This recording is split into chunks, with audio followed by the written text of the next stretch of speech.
নমস্কাৰ, মই নৱজিতে স্বাগতম জনাইছোঁ আমাৰ channel maths.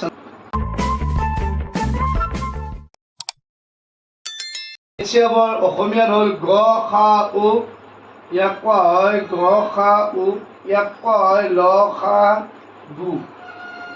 HCF highest common factor অসমীয়াত গ খা উ, গৰিষ্ঠ সাধাৰণ উৎপাদক। LCM লোৱেষ্ট কমন মাল্টিপল অসমীয়াত লঘিষ্ঠ সাধাৰণ গুণিতক।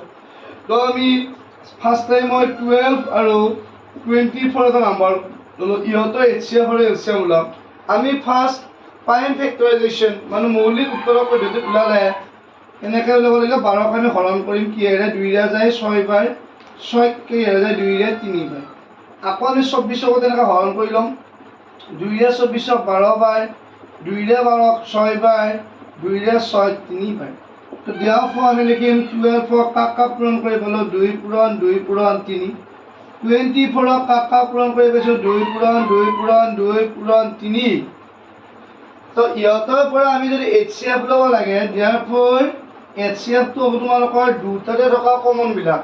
কি কি কমন আছে তোমাৰ? এইটো 2 কমন, এইটো 2 কমন আৰু এটা 3 কমন। এই কমনকেইটা পূৰণ কৰিবা, 2 পূৰণ 2 পূৰণ 3 সমান কিমান হ'ব তোমালোকৰ 12। এতিয়া ইহঁতৰ HCFটো কিমান হ'ল আমাৰ 12। যদি আমি LCM ওলাওঁ, তো LCMটো অলপ বেলেগ কৈছে, যিহেতু LCMটো হ'ল তোমালোকে চাব লাগিব, ইয়াত তোমাৰ 2 কেইটা আছে 2টা, ইয়াত তোমাৰ 2 কেইটা আছে 3টা।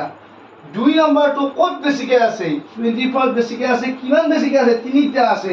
সেই 3টা 2 আমি লিখি ল'ব লাগিব, ঠিকে আছে। নেক্সট আমি চাব লাগিব, নেক্সট আছে তোমাৰ 3। 3টো 12টো এটা আছে, ইয়াতো এটা আছে। চ' ইকুৱেল লাগিলে আমাৰ কোনো প্ৰব্লেম নাই, ডাইৰেক্ট আমি এটা 3 লিখি দিলেই হ'ল।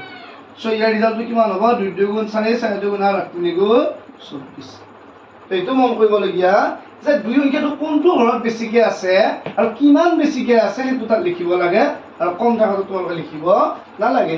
যেনিবা মই এটা নাম্বাৰ লিখিলোঁ যে 2 into 2 into 2 into 3 into 5, next লিখিছোঁ 2 into 2 into 3 into 3 into 5, next লিখিছোঁ 2 into 3 into 5 into 5 into 2।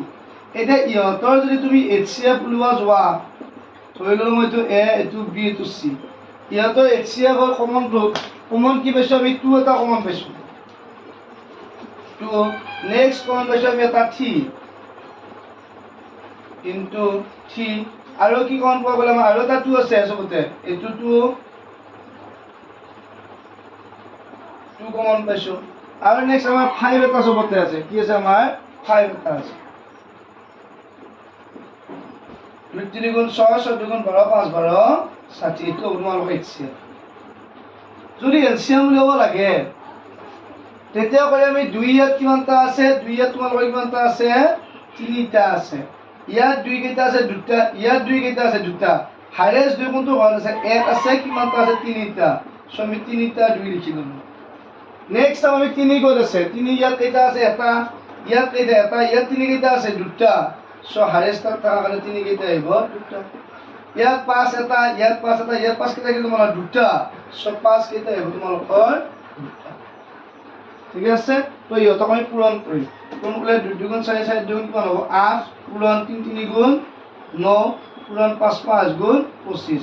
25ৰ লগত 8টো পূৰণ কৰিলে তোমালোকৰ কিমান হ'ব? 200 হয়। 200ৰ লগত 9 পূৰণ কৰিলে কিমান হ'ব?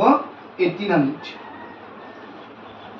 ঠিক আছে, এইখিনি হ'ল তোমালোকৰ HCF আৰু LCM মেইন কনচেপ্ট। এতিয়া এইটো তোমালোকৰ প্ৰাইম ফেক্টৰাইজেশ্যন বুলি কয়, মৌলিক উৎপাদক বিশ্লেষণ পদ্ধতি। তো আমি এতিয়া নেক্সট আৰু এটা পদ্ধতিত চাম। 12 আৰু 24টো যদি মই চাওঁ, 12 আৰু 24 ইহঁতক আমি ডিভাইড কৰি ফাৰ্ষ্ট 2 টকা কি যায়? 2 যায়। 2 12ত কিমান টাইম? 6 টাইম। 2 24ত কিমান টাইম যাব তোমাৰ? 12। আকৌ 2টা কিহেৰে ডিভাইড যায়? 2 যায়। 6ত কিমান টাইম? 3 টাইম। 12ত কিমান টাইম? 6 টাইম। এবাৰ 2টা কিহেৰে ডিভাইড যায়? 3ৰে। 3ৰে ঠিক কিমান টাইম যায়? 1 টাইম। 6ত কিমান টাইম যাব তোমালোকৰ? 2 টাইম। এতিয়া ইয়াৰ পৰা যদি আমি HCF ল'ব লাগে, HCF ইকুৱেল ইয়াত হয় 2টা নম্বৰকে ডিভাইড যোৱা নম্বৰকেইটা কি কি? 2ৰে 2টা গৈছে, এইটো 2ৰ গৈছে, এইটো 3ৰ গৈছে। চ' আমি কি লিখিব লাগিব? 2 পূৰণ 2 পূৰণ 3 সমান কি হ'ব? 12। আৰু LCMটো হ'ল যে ইয়াত থকা গোটেইকেইটা নম্বৰক পূৰণ কৰিব লাগে। 2 পূৰণ 2 পূৰণ 3 পূৰণ 1 পূৰণ 2। 1টো নকৰিলেও হয়। 2 2 গুণ 7 3 12 2 গুণ 24 4 এইটো মেথডত তো HCF 12 আৰু LCM 24 এইটোতো আমি ঠিক তেনেকৈ লিখিছোঁ তো এইবিলাক হ'ল তোমালোকৰ HCF আৰু LCM আমি আৰু এটা নেক্সট এক্সাম্পল চাওঁ 24 ললোঁ 36 72 ইয়াক যদি আমি ডিভাইড নকৰাকৈ ডিভাইড কৰি চালোঁ বাৰু ফাৰ্ষ্ট 2 ৰে 12 2 ৰে কিমান হ'ব তোমালোকৰ 6 2 ৰে কিমান হ'ব 3 36ক 2 ৰে কিমান হ'ব 18 2 ৰে কিমান টাইম 9 9ক 3 ৰে কিমান টাইম যাব তোমালোকৰ 3 টাইমছ আকৌ 72 2 ৰে কিমান টাইম 36 2 ৰে কিমান টাইম যাব 18 2 ৰে কিমান হ'ব 9 3 ৰে কিমান হ'ব 3 টাইম এটা ইহঁতৰ পৰা যদি আমি লিখি নোলোৱা কৰিব পাৰিলে ভাল হয় HCF ল'ব যাওঁ তেতিয়া গোটেইকেইটাৰ কমন কি আছে চাওঁচোন 2 দুটাকে চবতে আছে 2 কেইটাকে আছে ধৰা হ'ল দুটাকে এইটো 2 ইয়াতো 2 কেইটাকে পালো আমি দুটাকে 3 কেইটা আছে ইয়াত এটা পালো গতিকে কমন 3 কেইটা আহিব এটা 2 গুণ 4 7 3 গুণ কিমান হ'ব তোমালোকৰ 12 12 ক্যালসিয়াম ল'লে হাৰেষ্ট ইয়াত 2 কেইটা আছে 3টা 2 দুটা 2 3টা 2 কেইটা ল'ব পাৰিম আমি 3টা 2 ল'ব পাৰিম নেক্সট টাইম 3 ইয়াত থাকিল এটা ইয়াত থাকিল দুটা ইয়াত থাকিল দুটা হাৰেষ্ট 3 কেইটা আছে মানে দুটা 3 কেইটা ল'লো দুটা 2 গুণ 4 গুণ 8 8 24 কিমান হ'ব তোমাৰ 72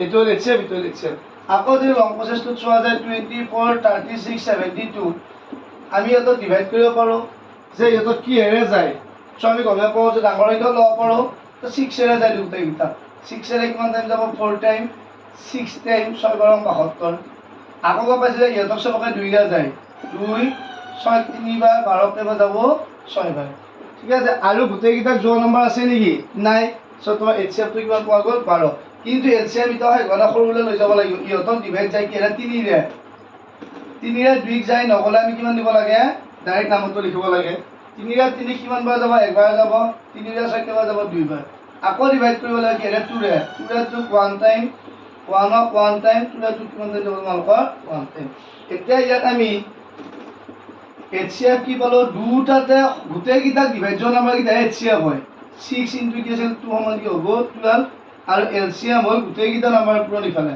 1 বিলাক দৰকাৰ নাই বাকিকেইটা পূৰণ কৰিলে হ'ল 6 ইনটু 2 ইনটু 3 ইনটু পূৰণ কৰিলে কিমান হ'ব 72 এইখিনি সহজ HCF আৰু LCM ৰ এইখিনি হয় মেইন কনসেপ্ট তো আৰু কিছুমান বেলেগ স্টেপতো আছে HCF ওলাব পাৰোঁ আমি তো এইখিনি আমাৰ বেসিক কনসেপ্ট আমি ইউক্লিডৰ বা মেথমেটিক্স এডভান্সত কিছুমান আছে দীৰ্ঘ হৰণ পদ্ধতিত ঠিক আছে তো আমি এইবিলাক নিশিকিলোঁ আজি এইখিনি শিকিছোঁ আৰু মেইন বেসিক কনসেপ্টটো হৈছে তোমালোকৰ HCF আৰু LCM ৰ মাজৰ যেটো ৰিলেশন সেইটো হয় কি আমি যেতিয়া HCF আৰু LCM দুটা প্ৰডাক্ট কৰোঁ যে HCF ইনটু LCM তেতিয়া আমি কি পাওঁ প্ৰডাক্ট অফ টু নাম্বাৰ যে দুটা নাম্বাৰ HCF আৰু LCM ওলা সিহঁতক পূৰণ কৰা আৰু সেই সংখ্যা দুটা পূৰণ কৰিলে আমি সদায় কি পাম একে ভ্যালুৱে পাম যেনেকৈ আমাৰ সৰু সংখ্যা তাৰ হ'ল 2 আৰু 6 ইহঁতৰ কি হ'ব 2 টো ভাগিলে কি হয় 2 ইনটু 1 6 টো কি হ'ব 2 ইনটু 3 সো আমাৰ HCF কিমান আহিব 2 আৰু LCM কিমান আহিব আমাৰ 2 ইনটু 3 ইকুৱেল টু 6 সো আমি HCF কিমান পালো এতিয়া 2 পালো LCM টো কি হৈছে 6 নাম্বাৰ এটা 2 ইনটু 6 আছে সো আমাৰ দুটা আছে কি হ'ব 12 সো আমাৰ এইটো ফৰ্মুলা কি হয় কাৰেক্ট হয় HCF আৰু LCM পূৰণ কৰিলে আমি কি হয় প্ৰডাক্ট অফ 2 নাম্বাৰ পাওঁ আৰু যেতিয়া নাম্বাৰ এটা HCF কি হয় 1 হয় তেতিয়া হেতক কি বুলি কোৱা হয় পৰস্পৰ মৌলিক বুলি কোৱা হয় ঠিক আছে কো প্ৰাইম নাম্বাৰ বুলি কোৱা হয় যেনেবা 3 আৰু 5 ৰ কমন ফেক্টৰ কি থাকে হয় 1 থাকে তো কমন ফেক্টৰ 1 মানে গসাউ কি হ'ব পাৰে 1 হ'ব পাৰে সো হেতক কি বুলি কোৱা পৰস্পৰ মৌলিক বা কো প্ৰাইম বুলি কোৱা হয় ধন্যবাদ পুনৰ লগ পাম নেক্সট ভিডিঅ'ত